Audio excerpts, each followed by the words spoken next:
Warning: the following story contains acts of extreme violence, serious bodily harm, bullying, murder, and a psychotic breakdown. Your discretion is advised.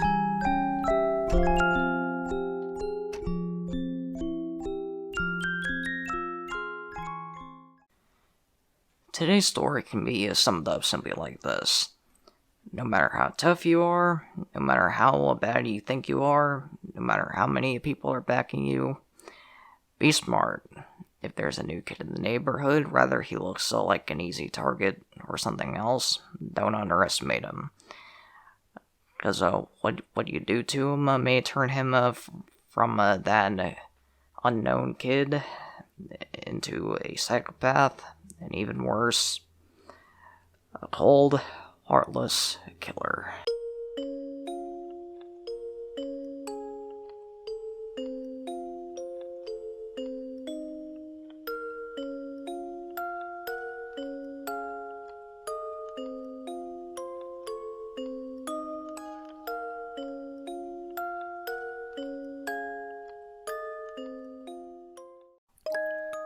The day Jeffrey Woods and his family arrived at their new home, the sky was overcast and the weather was muggy. The gray skies seemed to punctuate his mood. Jeff was not thrilled to be here.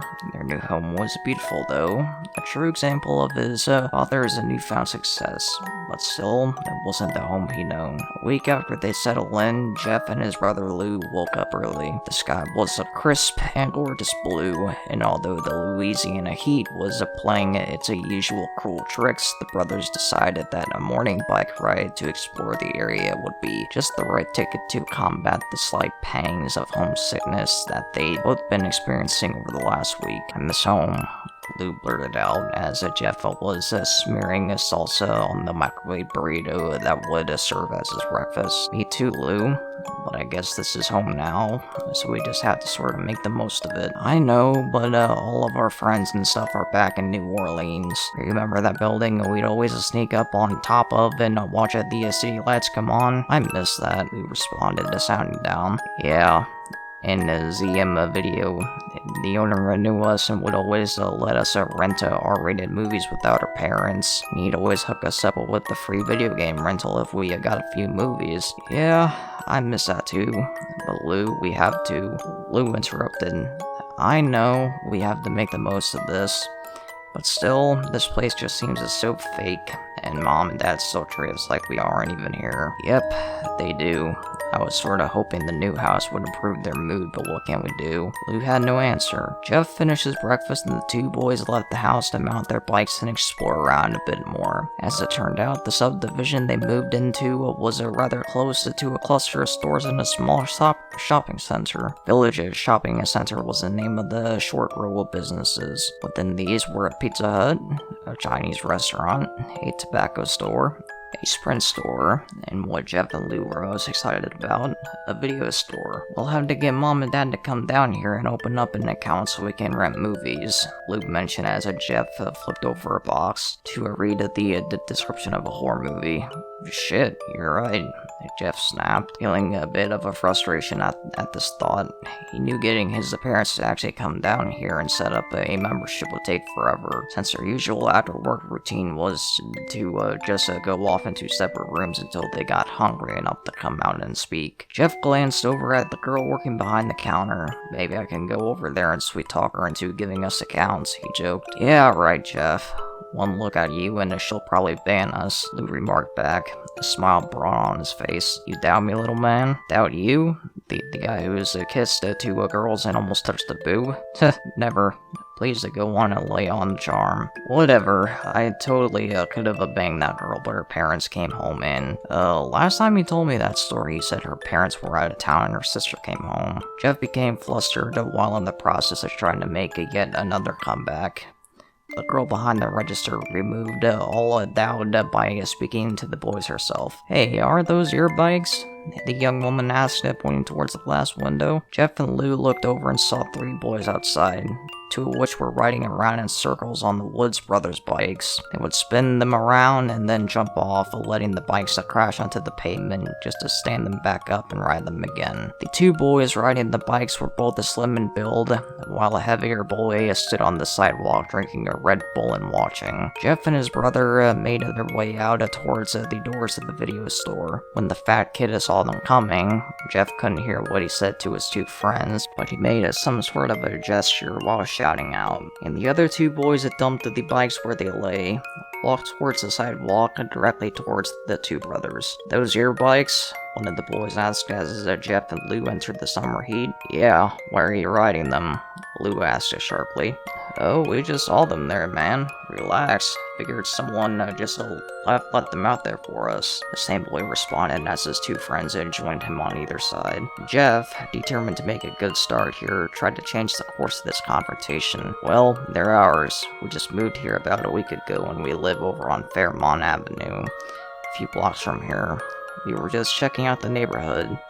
Jeff hoped that a civil tone could turn things around, but he could tell by the insolent look on the kid's face that this was a difficult gamble. "Oh, good for you, you moved somewhere," the fat kid remarked. "Oh yeah, Troy," the first boy spoke. "They moved into that piece of shit house with the gravel driveway. I was wondering who would move into that place." "Well, Randy, now we know," the big kid, apparently named Troy, replied. Jeff, still trying to salvage the conversation, tried the peaceful banter one more time. "Okay, so you're Troy, and you're Randy. Well, I'm Jeff and this is my brother Lou. We just moved here from New Orleans." "You ain't in New Orleans now," the third boy who'd just sat outside the speaker remarked. "Yeah, and who the fuck said that you could call us by our names?" Randy asked, the insolent privileged smile never leaving his face. Jeff smiled and responded to Randy. "Well, I guess I could have called you a fucking asshole, but I figured I would give you the benefit of the doubt." In that moment, a flare of rage replaced the smirk that had rested on Randy's face throughout this entire exchange. The other two boys, Troy and the still unknown third member of his band, seemed to momentarily be struck silent. Perhaps they weren't used to being stood up to. "Oh, I'm sorry. Was that language too adult for you?" Jeff asked. "And you, quiet boy. We know this is in New Orleans," Jeff stated to the slim kid that had reminded him of his geographical locations. "Because if this was in New Orleans, the three of you would already have gotten your asses kicked for touching someone else's shit." The slim kid looked over, back and forth at his two friends. However, Randy, clearly the leader, seemed to know what to say. "Keith, you're just gonna let this little bitch talk to you like that?" Jeff knew this part, and while he wanted quite badly to sock Randy and his pals around, a real concern suddenly invaded his mind. If he and Lou got into a fight on their first week in this new neighborhood, their parents would freak. He could practically hear it now, and while things had been far from perfect in their new home, even after the move, there was a peace that had fallen over the family, and Jeff, fighting his urges, decided to do his best to keep it. Jeff looked over the three very well-dressed, very privileged-looking suburban kids before them, and dismissed them. "You guys are boring. Come on, Lou, let's let them continue their playdate without us." Lou laughed at that and followed behind his brother towards the bikes. However, Randy and his little gang of would-be toughs would have none of that. He moved to block Jeff and his brother once again. "Where are you going, pussy?" Randy asked, shoving Jeff. Jeff could tell that shove had no real conviction. Randy was trying to figure him out, seeing where his buttons were. Pushed harder eventually, but Jeff swallowed the slowly building anger inside him once more. Lou took a bit more exception to the shove. "We're going to your mom's house. Me and my brother saved up a couple of dollars from doing chores, and she doesn't charge much." As the words left Lou's mouth, Randy appeared to only register a small portion of it all. Randy Hayden had grown up in Maidenville. His father was a partner at a local firm that made a lot of money, something else that Jeff would soon come to learn. Randy and his friends, while the same age as Jeff, had grown up in very different circumstances. They were used to being listened to. They were used to being feared. In fact, Randy, the target of the insult, just stood there. It was actually Troy, the fat kid, who stepped forward, fist balled, eyes squinted in anger. "Who are you talking to?" Troy shouted.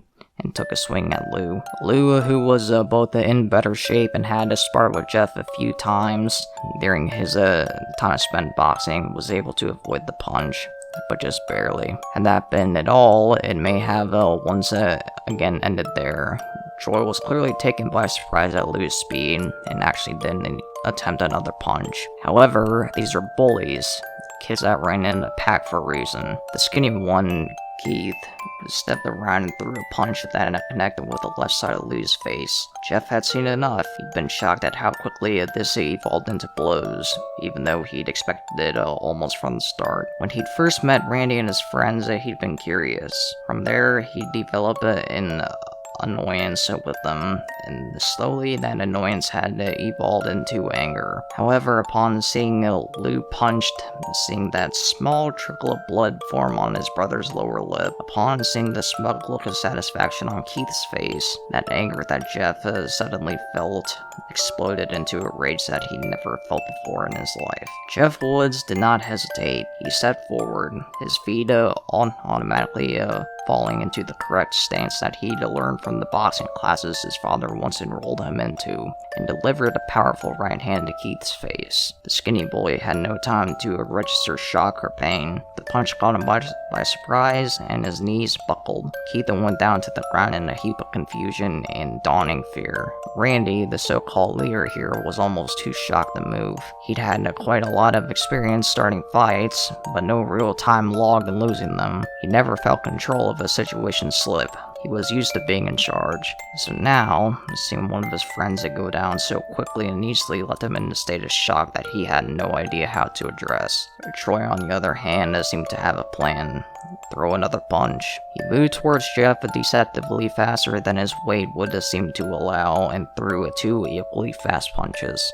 Jeff, however, had no problem sidestepping in both attempts. Troy, seeming lost for actions, actually dropped his arms, as if to say, "Gee, what do I do now?" Jeff had the answer. He moved in, throwing 3 hooks at Troy's stomach. The hefty kid's eyes went as wide as pie pans. A fitting analogy, Jeff thought. He staggered back, clutching his throbbing stomach.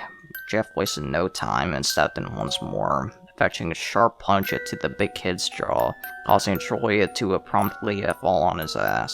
Jeff was reminded of the King Hippo from the Punch-Out game that he used to play. He couldn't help but smile. Jeff had now turned his focus on Randy. He advanced on the boy, feeling something new forming inside of him. He still felt the anger, the rage, actually, at the antics of these 3 assholes. They had the nerve to mess with their bikes, the nerve to insult the 2 kids they never met before, and of course, the ultimate offense, touching his brother. However, mixed in with this rage was also a sweet, enjoyable pleasure.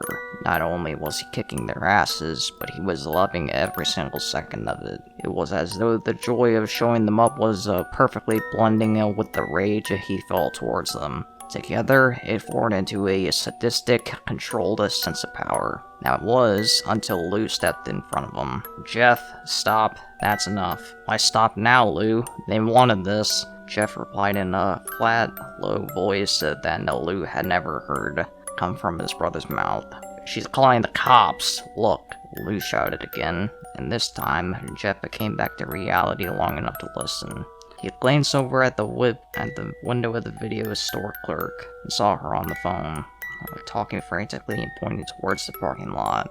Suddenly, Jeff's strange sadistic haze collapsed and he regained his former self. "Fuck, let's go," he stated quickly, and he and Lou mounted their bikes and rode towards the parking lot. "Yeah, you better fucking run," Randy called behind them. Jeff and Lou paid no mind and paddled away. A few blocks down the street, they dismounted their bikes and began to walk them together. At first, neither brother spoke. Then, Lou broke the silence. "Jeff, thank you for standing up for me back there." "Thank you." "Yeah, those guys were pieces of shit. They had it coming," Jeff replied, looking back at the street as they walked. "What happened? I've never seen you like that before." "Just defending myself, Lou. What was I supposed to do? Let them beat you up? I bet they go to our school. That we'll have to see them there, and they won't forget this." "Who cares? We didn't ask to move here. We didn't ask for any of this." Mom and Dad just wanted a bigger house in a nicer neighborhood, and we were along for the ride whether we liked it or not. Think I give a shit what these rich asshole kids think about us? Jeff stated, and went back to looking at his feet. Think we'll get in trouble? Lou asked. For what? Defending ourselves? Yeah, I guess you're right, they did start it, Lou answered. And to the brothers, the matter was closed. However, things were far from over. We found that the trouble they believed that they'd escaped was in fact waiting for them at their front door. Jeff and Lou saw the police officers well before they arrived at their driveway. 2 cop cars, both parked in the front of their house. Both of them felt their stomachs drop, as they well knew why the police were there. The brothers entered the living room to see their parents sitting on the couch. The 2 cops standing up, leaning on the wall, writing in their notebooks. What did you 2 do? Sheila practically screeched at the 2 boys as they entered the house. Lou, younger and less eccentric than Jeff, began to fall on the defensive. Some kids tried to jump us down by the video store. They were messing with our bikes, and when we went outside, they got in our faces. That's not the way we heard it, Matt Woods interjected, his voice firm and rifle with anger and dissatisfaction. No, Dad, that's what happened, Jeff began to explain. We were down at a friendly video looking around the store when these 3 kids started riding around on our bikes. All we did was walk outside and the kids started trash-talking us, trying to provoke a fight. When we tried to leave, one of them punched Lou. Finally, one of the 2 guys spoke. His name tag read Williamson. Boys, we have some serious complaints about the 2 of you.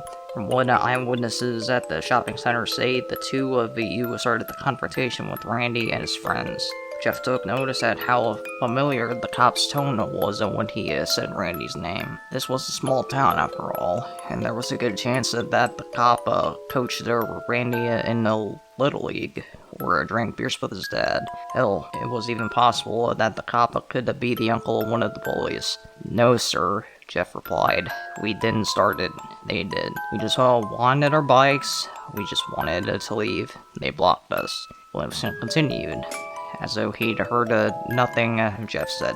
Several witnesses, including the video store clerk, say that you swung first. They say that the boys were riding your bikes, but let me ask you this. Did you chain your bikes to anything, or did you just leave them outside of the store? What's the matter? Lou demanded. Well, son, if you just leave your bikes lying around in the street, you can't exactly blame Randy and his friends for riding them now, can you? It'd be different had you secured them somehow, but you just left them there. Mom, Dad, you're not buying this crap, are you? You know me and Lou don't start fights. When have we ever? These 3 punks have messed up with us, and if you can't tell that these cops are taking their sides, then you need to open your damn eyes. Jeff knew he was skating on thin ice with that rage, and demanded some sort of satisfaction. Jeffrey, do not speak to these officers in that tone of voice, and do not speak to us in that tone either. Now, it's pretty obvious that the 2 of you aren't happy here. Now you miss your old home. But starting fights in the street isn't going to change anything, Jeff's mother snapped back. Listen, boys, you're lucky. None of the parents want to press charges. This will be reported as a simple scuffle between teenagers. But be advised, you're both on notice. This is a quiet town, not like New Orleans. We don't tolerate this sort of behavior over here. If you see Randy, Keith, or Troy, I highly suggest you tell them you're sorry. We'll be keeping an eye on the both of you, so don't let this happen again. You don't want you don't want an arrest record now, do you? Jeff felt his anger bubble over, and he could not hold his tongue anymore. Who is a he to you, Officer Williamson? Is Randy your nephew? Is he a friend's son? Or maybe you will go over and screw his mom while you're on duty. Which one is it, officer? That's it! Both of you go to your rooms. Matt Woods apparently found that he wasn't a mute after all, as he ordered his sons out of the room. Jeff and Lou walked upstairs. However, they refused to hang their heads of shame or feel any regret. Neither of the parents spoke to them for the rest of the day. Jeff and Lou stayed upstairs, venting their shared frustration to each other. They'd been screwed over, even at their young ages. They knew that. They took some solace in the fact that at least they hadn't been arrested or cited. But still, they saw what was really going on here. That cop, He was protecting Randy, Jeff whispered to his younger brother. No shit, his brother replied. We had to watch ourselves. We have to take care of each other. You saw it down there. Even our parents don't stand up for us. Yeah, what the hell is up with that? Lou asked. Imagine their fucking image. That's what's up with it. All they care about is fitting in here. They want to make sure they blend in with the rest of the Stepford families. No more fighting. If we see Randy or his two fuckhead friends again, we just walk away, okay? But Jeff, you can kick the shit out of them. Why will we walk away? Lou asked. Because I can't kick the shit out of the cops, Lou. I can't kick the shit out of Mom and Dad, and that's what would get us. Fucking Randy and his pals are protected here. You and me, we're not. So if we see them, just avoid them, okay? Please. Lou nodded. I feel like a little bitch, though. I owe Keith for hitting me. No, you don't. I paid him back for that, and paid his fat friend, too. I hope they just leave us alone now, Jeff sighed. Jeff and Lou didn't hear from their parents for the rest of the day. They remained in their rooms late into the night and finally came down to eat after they were sure their folks had gone to bed. Lou said that he had felt relieved about that, but Jeff had a sinking feeling that the worst was yet to come. Jeff was correct. The next morning, when the two brothers came downstairs to eat breakfast, their parents were already sitting at the dining room table, staring at the boys, approving of nothing they saw. Sit down, Matt stated flatly. What's going on? Lou asked. Sit down, Matt stated again, anger dancing on the words. The boys complied without further question. Matt Woods began his diatribe. Whatever that was yesterday, beating up some kids for touching your bikes, mouthing off at the police, disrespecting both me and your mother, that stops today. We didn't beat anyone up for touching our bikes, Jeff blurted. Shut up, Jeff. This is a one-way conversation, his father barked. That kid, Randy Hayden, his father is a partner of my firm. Did you know that? Did you even think about that when you were assaulting him over your godforsaken bike? You just didn't think, did you, Jeff? Sheila added. How could I have known that? Matt continued. Well, I spent the entire morning talking to his father on the phone. His dad is willing to let it all go. But shit, son, I have to deal with that at work now. Do you have any idea how much damage this could have done to me? To our family? Jeff felt that rage coming back, and fought with all the might that he had to keep it stifled. Instead, he once more tried to appeal to the two adult parental side. Mom, look at Lou's face. They split his lip. Can't you see it? It's still swollen. Lou turned his head to better showcase the injury. My god, Jeff, so some kid played a ruffle with your brother. Is that any reason to fight them? I wanted to make friends with some of the other families in this neighborhood, but thanks to you, I just don't know. No sooner could Jeff or his brother construct a proper defense than their father began speaking again. So your mother and I have talked this through. Since there are only a couple of weeks of summer vacation left, we decided that Lou should spend the rest of the season at Aunt Macy's place. We've already spoken to her, and she is willing to let him come out there and stay. Both Jeff and Lou were floored by this decision. Both boys began to protest at the same time, but they saw the look on their parents' faces. The decision was made. Why can't we just both go then? Jeff asked, a last-ditch effort to at least get away from his parents. Macy doesn't want both of you there, she says. You two are both rambunctious, and frankly, we agree, Sheila answered. And so it was. Lou was shuttled off to his aunt's place in Abita Springs, Louisiana, a place even smaller and duller than Mandanville, if one can believe that. Jeff watched his brother leave, and then walked back to his room. He felt that rage. However, it began to almost feel pleasant to him. He couldn't explain it. He was furious at the turn of events. His parents had turned their backs on their own children. However, through it all these new feelings that he was experiencing weren't all terrible. His anger, for example, he could almost taste it. It was like thick, sweet syrup stirring around in him. Of course, he knew the extra ingredient that would complete the flavor. The satisfying joy he felt when he had Randy and his friends on the ropes the day prior, that mixed perfectly with the anger to create some intoxicating product that Jeff almost craved now. He fell asleep, lying on his bed, thinking about that syrup, that thick, viscous that seemed to work its way into the very fabric of his soul. He wanted it, yet he knew that it was destructive, and that nothing could come from sampling it again. Several days passed, and tensions were high between Jeff and his parents. Without Lou around, there was nothing to do except to sit in his room and play video games. He went outside, but didn't venture far from the home. He knew if Randy and his goons showed up again, it would likely result in another fight. For a few days, that worked well, and Jeff believed that he could get through this. However, his mother changed all of that on an early Saturday morning. Jeff was woken suddenly by a sharp sunlight striking his face. He heard his mother humming, something she rarely did. Even in his half-sleeping state, he knew that humming was forced. She was doing it to wake him up, and figured the added sunlight would get things there even faster. When she noticed Jeff's eyes crackling open, she sauntered over his bed and began speaking in a tone that simply oozed false joviality. At first, Jeff had refused.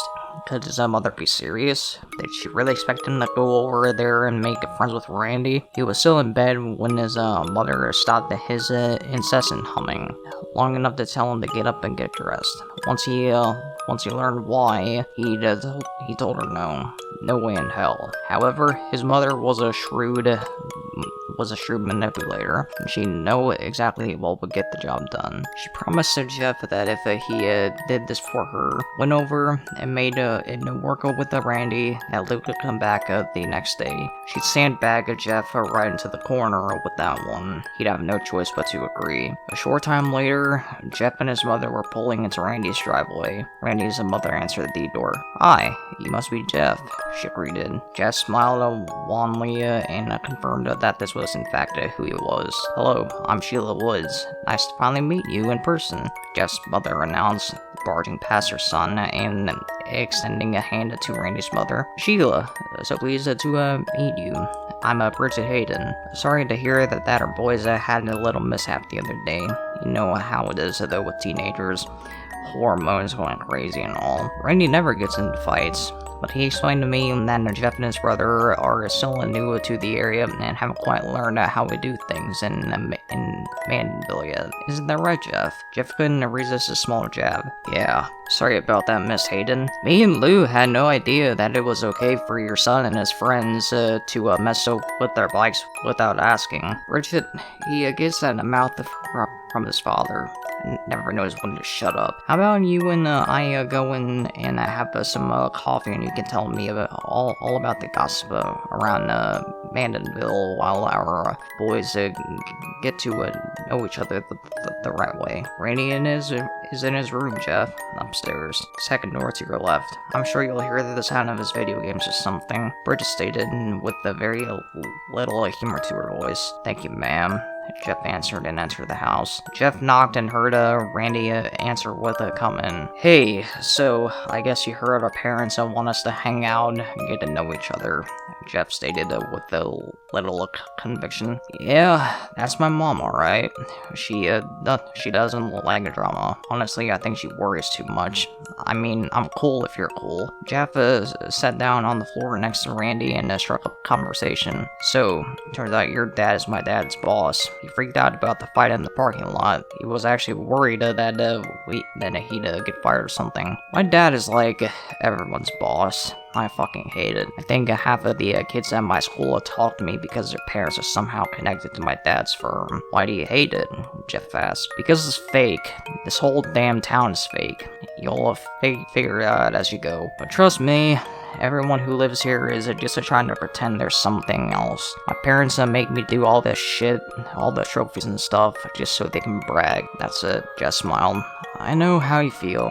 My dad had me in the boxing classes a year ago because some co-worker of his had a brother that worked at the place or something. As soon as I got quit though, I was out at the gym the next week. I wish it was that easy," Randy responded. "I hate playing baseball, but my dad will sure have me out there again next summer and the summer afterwards. It's like he knows I hated him but wants to make sure I'm out there with his stupid company name on the back of my jersey." "Randy, why didn't you and your friends fuck with our bikes the other day? I told you, this town is fake and boring as shit. There's nothing to do here.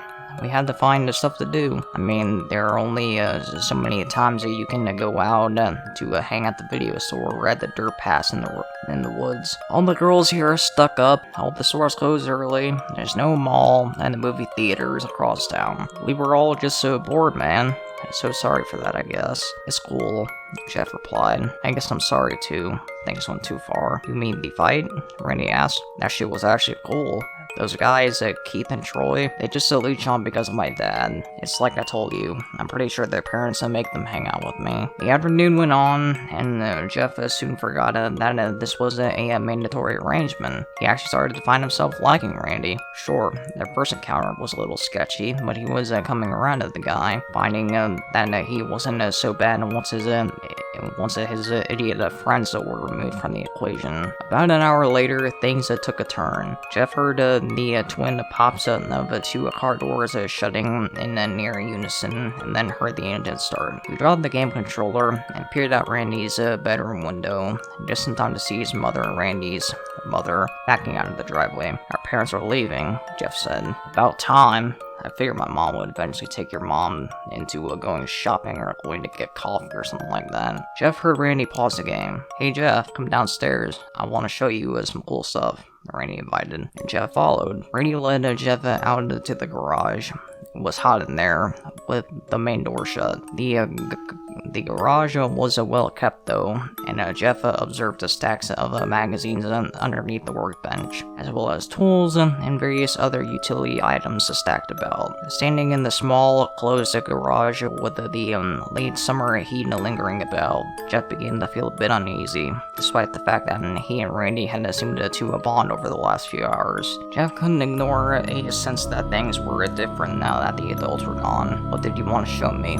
Jeff asked. Hold on, let me get it, Randy replied, moving the magazines out to reveal a small red box. Jeff watched as Randy removed the box and then opened it. Check it out, my dad's flare gun, Randy announced and waved the red tubular gun about. Whoa, be careful with that, Jeff shouted, more out of a shock than real concern. It's fine, dude, don't be a pussy, it's not even loaded, Randy said. However, Jeff watched it as he fished out one of the flares out of a back compartment. Randy then continued to fiddle with the flare gun, popping it open and loading a flare. Now it's loaded, he announced. My dad showed me how to use this last year when we were out boating. Sometimes I take it out in the back and shoot flares at the trees, but maybe this time I don't need a tree.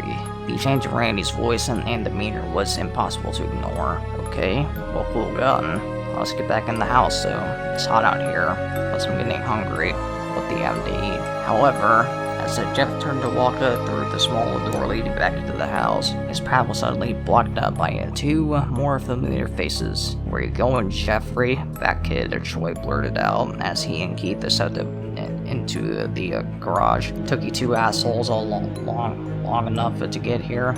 I've had to babysit this faggot all day, Randy shouted. Wicked joy was present in his words. Sorry, Randy, but Keith here had to mow his front yard before his parents would let him come out, Troy said in a sheepish tone in his voice. What the fuck is going on? Jeff asked, staring at Randy. He noticed and then Randy still had the flare gun in his hands. I'll tell you what's going on, Jeff. You owe Keith and Troy an apology for what you did. You sucker punched them and then ran away. You didn't even have the balls to fight them fair. So now you're going to pay them what you owe. I'm not going to fight you, okay? I'm done with that shit, Jeff replied as he glanced about the room for an exit. Oh, you're right about that. You're not going to fight. You're going to stand there and let my boys get their licks in. Then I get mine. And when that's done, you get the fuck out of my house. I'll tell my mom that you got sick and walked home. And after that, if you see us again, you better walk the other way. I'm not going to stand here and get hit by you or your friends. So just let me go home. How about that? I'll tell my mom we're cool, and everyone wins, okay? Jeff asked. Jeff felt that sensation once more. That sick, rich, dark matter that swirled about inside of him. He could taste it now. It was heaven. In his mind, he imagined himself diving into it, swimming in it, letting it swallow him whole. He looked around, and the sensation only grew. He saw Randy standing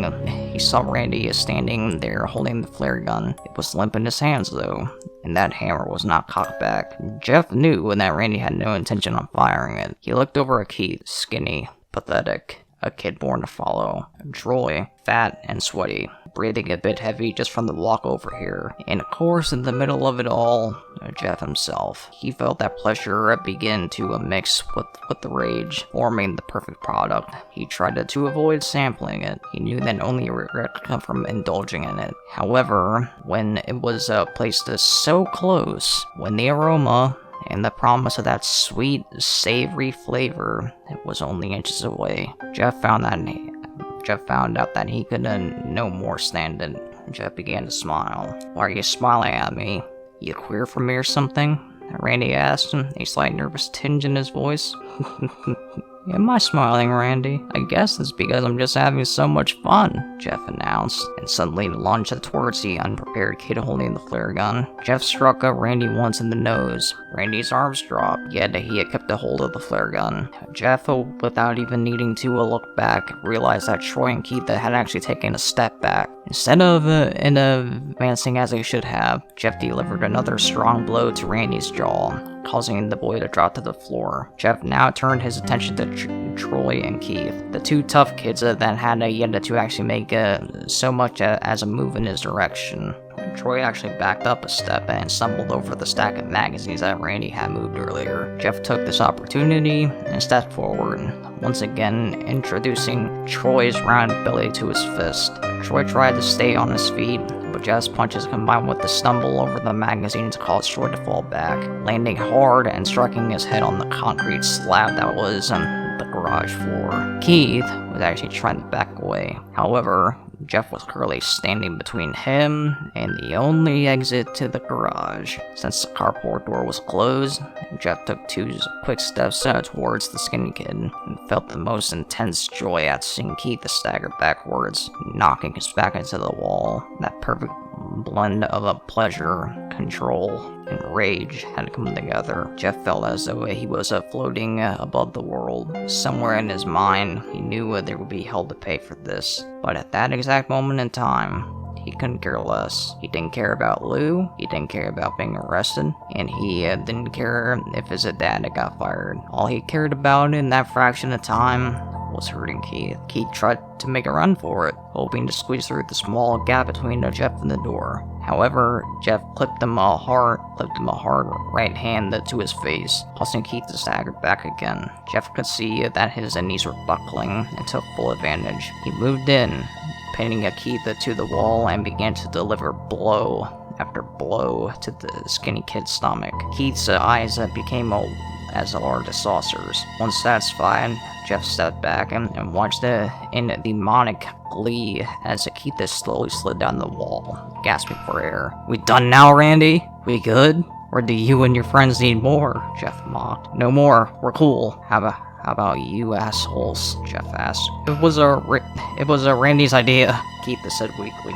"Yeah, man, we didn't even want to," Troy agreed. The debate may have continued, but the sound of a returning car broke the tension.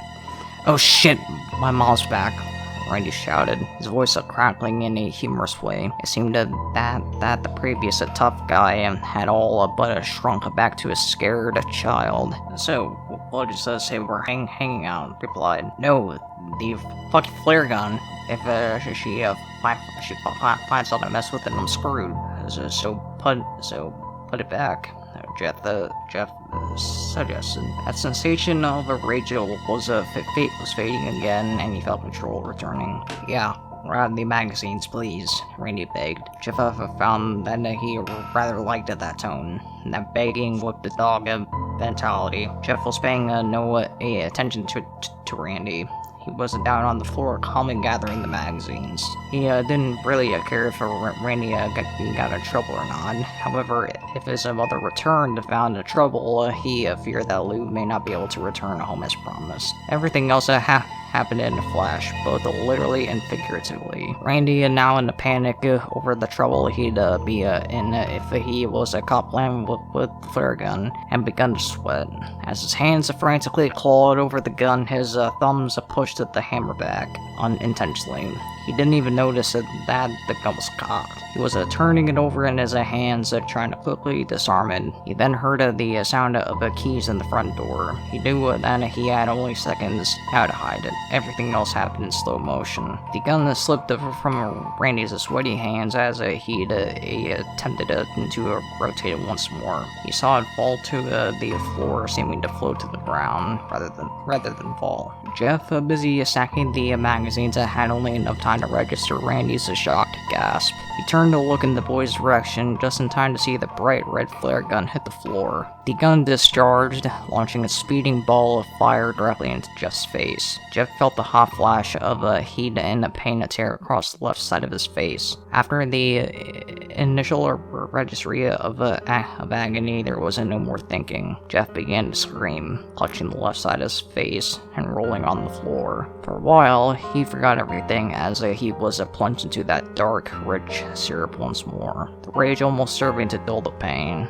When he finally did come to a stable level of alertness, he realized he was in a hospital room. Half of his face was bandaged. He knew that much. He wanted to open his eyes and speak and let his family know that he was awake, but the drug still had a firm hold. He was awake, but not quite yet functioning. He could hear several familiar voices though. "Is he going to be okay, doctor?" Jeff's mother asked. "Oh yes, ma'am. Your son will be fine. However, he will have a lengthy road to recovery and will need your support." The flare struck his face and caused third-degree burns on his left side. How bad is the eye?" Jeff's father asked. "Hard to say at this point. I'll need to see an optometrist for further review, but the damage appears quite severe." "Well, we were able to clean and treat the injury in time, so you've no concern for infection or anything of that matter. We'll want him on antibiotics for a while, and he'll need to have the wound cleaned and dressed on a regular basis. But all in all, your son got very lucky. The damage could have been far more severe." "Doctor," his mother began again. "What if there is permanent damage? What do we do about that?" "As I said, an optometrist will have to examine the eye." Sheila Woods interrupted the doctor, sounding more agitated than before. "You're not listening. Not his eye, his face. What do we do to correct his face?" she demanded. "Well, ma'am, we'll have his face treated. Like I said, there shouldn't be a risk of infection so long as you..." She cut him off again. "Not the infection. His appearance. What can we do for that?" "Miss Woods, that's hardly a concern at this point. Once he is healed and back on his feet, you can possibly explore plastic surgery to repair some of the damage. But honestly, right now we can't waste concern on how he looks. What is important though is that your son is healthy. He can expect to be back at home in a few days, maybe sooner." Jeff's dad spoke again. "Okay, thank you, doctor. Can we have some time alone, please? My wife and I need to speak." "Certainly," the doctor replied. "Lou, why don't you go down to the hospital cafeteria and get yourself a snack?"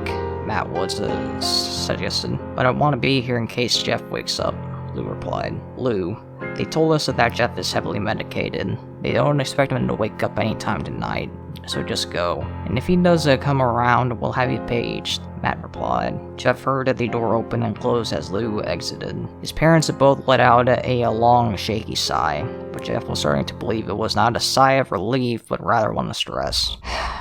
"We're going to have him homeschooled now, Matt. That's just what it's going to be. We're going to have to keep him home," he heard his mother rant, her voice sounding frantic. "What? I mean, he probably won't be able to start school right on time, but I doubt he'll miss a whole year," his father responded, trying to maintain a calmer voice. "I'm not talking about that, Matt. I'm not worried about him missing a week or two of school. I mean, his face. You heard what the doctor said. His face is going to be disfigured," Sheila argued. "We don't even know the full extent of the damage yet, Sheila. It could be minor. It could possibly heal, and you heard what he said. Plastic surgery could be an option in time." "In time? What kind of time?" A year? 2 years? And what about in the meantime? People are going to see him and they're going to talk. Is that what you want? He's going to be a pariah. You think anyone is going to want to have him around their kids?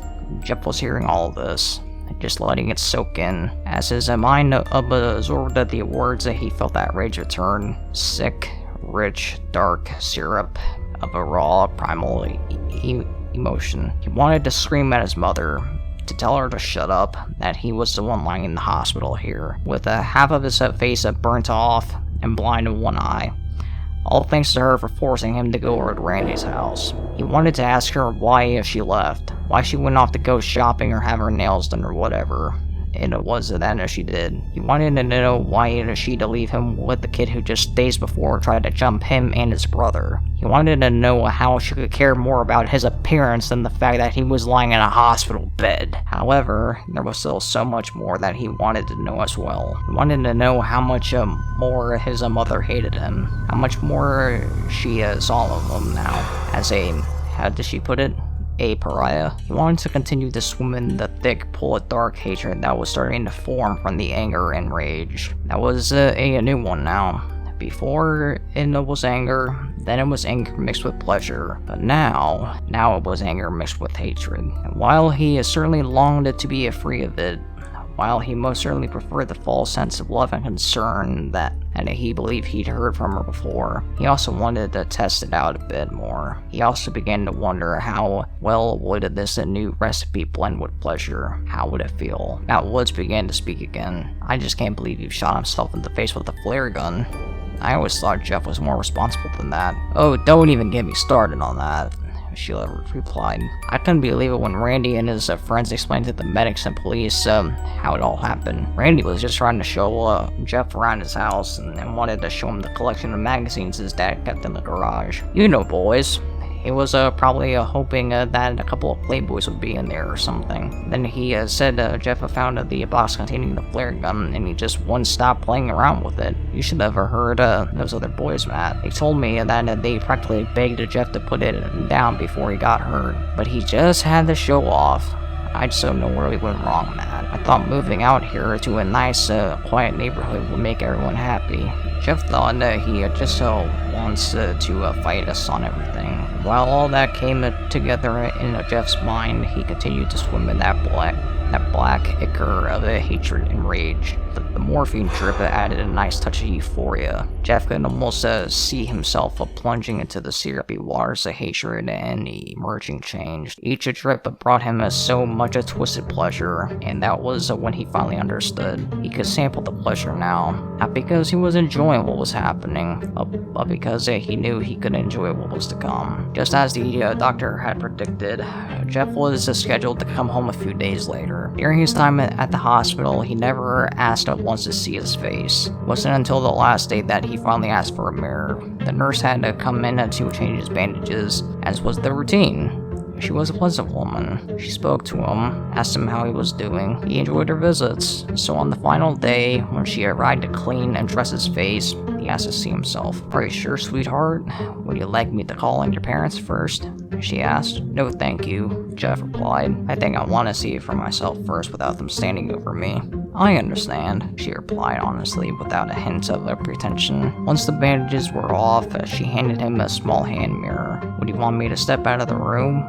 She asked. Jeff ignored her and looked at himself, taking stock of the damage. Sure enough, his face was a mess, the entire left side at least. The flare struck him traveling upwards and burnt a scar into his left cheek that extended to his eye. At first glance, it almost looked like he was smiling on that side. The scar was so bright red and the burnt tissue was spread out on either side. Once it arrived at his eye, the news did not get any better. His eye was white, just a lifeless bulb plugged into his face. He closed his right eye and found out that he could see nothing out of his left eye at all. The scar continued up the left side of his forehead.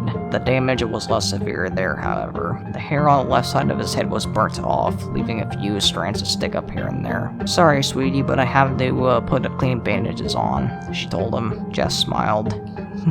It's okay. There will be plenty of time for me to admire myself later. There was no joy from his parents on the ride home or upon arrival. They spoke very little, and there was a tension in the car that simply wouldn't fade out. As for Lou, he was thrilled that his brother was okay, but he didn't know what to say concerning the damage to his face. So after asking a few questions about the accident and the recovery, he fell silent as well. They walked into their home at dusk, and Lou asked about dinner. He suggested that they let Jeff pick a place to celebrate his return home. Just go to sleep, both of you boys. Go to sleep, Sheila remarked. She and her husband both retreated to their bedrooms as well to argue or feel sorry for themselves. Who knew? Jeff and Lou didn't speak much that night. Jeff spent most of the evening staring at himself in the mirror. He kept pulling back the bandages and looking at the scars. Lou wanted to see them too, but felt that it might be a bit imprudent to ask. I'm glad you're home, Jeff. I really miss you, and I'm glad you're okay, Lou said to Jeff as he stared at himself. You're wrong, Lou. I'm not okay. And neither are you. None of us are, really. You see here, Lou, there is a sickness here. The only difference is, now, my sickness shows on the outside as well, Jeff replied. What are you talking about? Lou asked. One day you'll see it too. This is what happens, though. This is what happens when it all falls down, Jeff said, still peeking behind his bandages. Jeff, I don't know what you're trying to say, Lou responded. Jeff didn't reply though, and after several moments, Lou left him alone. Lou went down to his parents' bedroom and knocked on the door. What is it? The voice of his mother asked. Mom, I think Jeff is acting weird. You may want to go to come talk to him. That night, Sheila and Mad Woods will get together, both being light sleepers. It took little to bring them out of their slumber.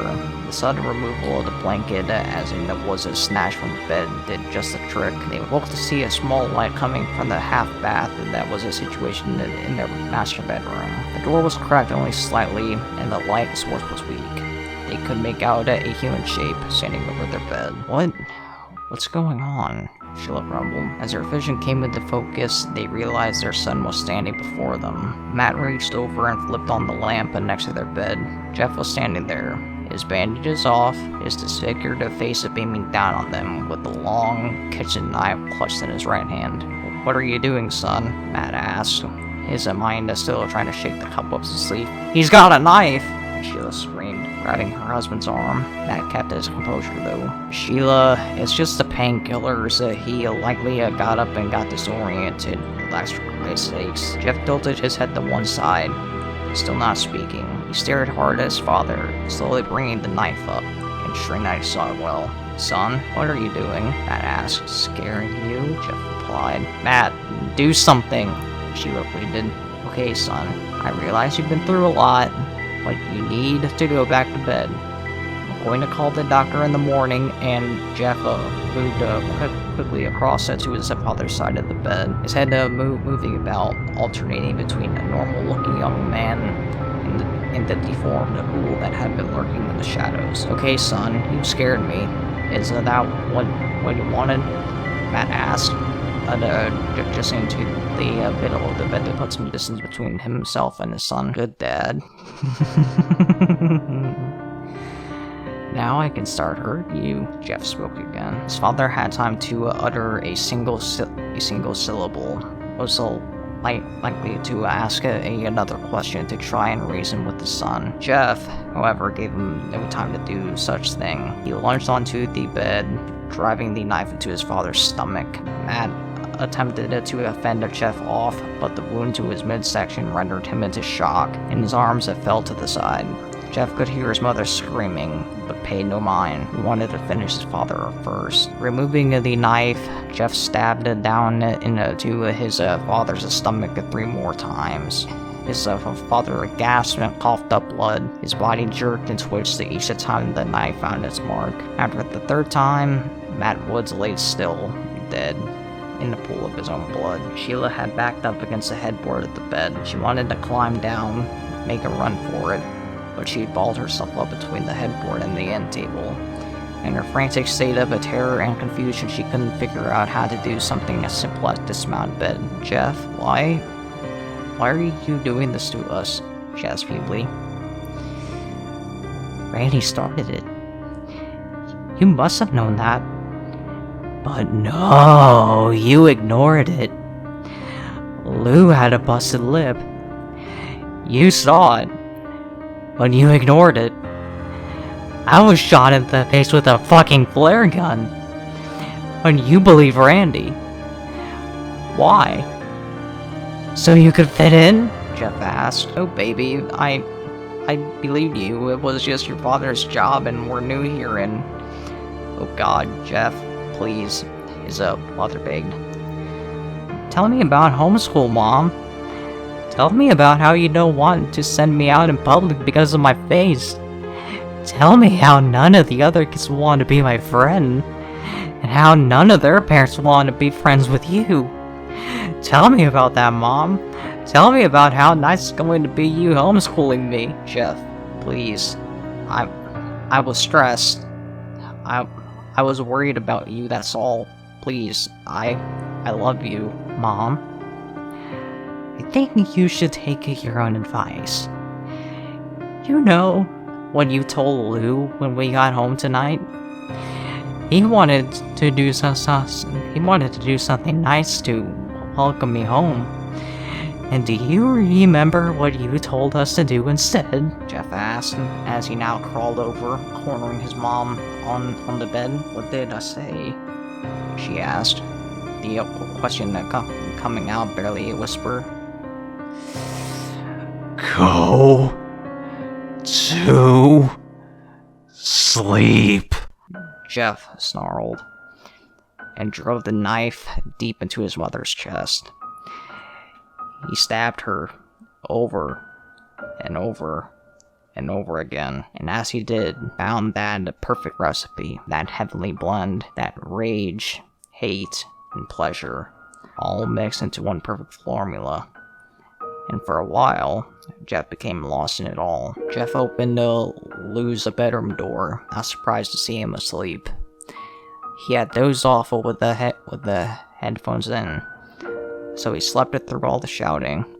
That was fine with Jeff, and it was easier that Lou had not had to hear all that. Jeff sat down on Lou's bed and nudged him slightly. It took a moment, but Lou opened his eyes and looked up.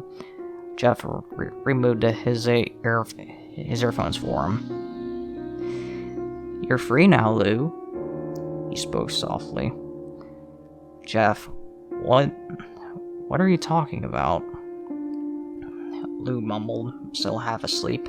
You'll see in the morning. I just wanted to let you know I love you. You've been my best friend. Remember that, okay? Thanks. I love you too, Jeff.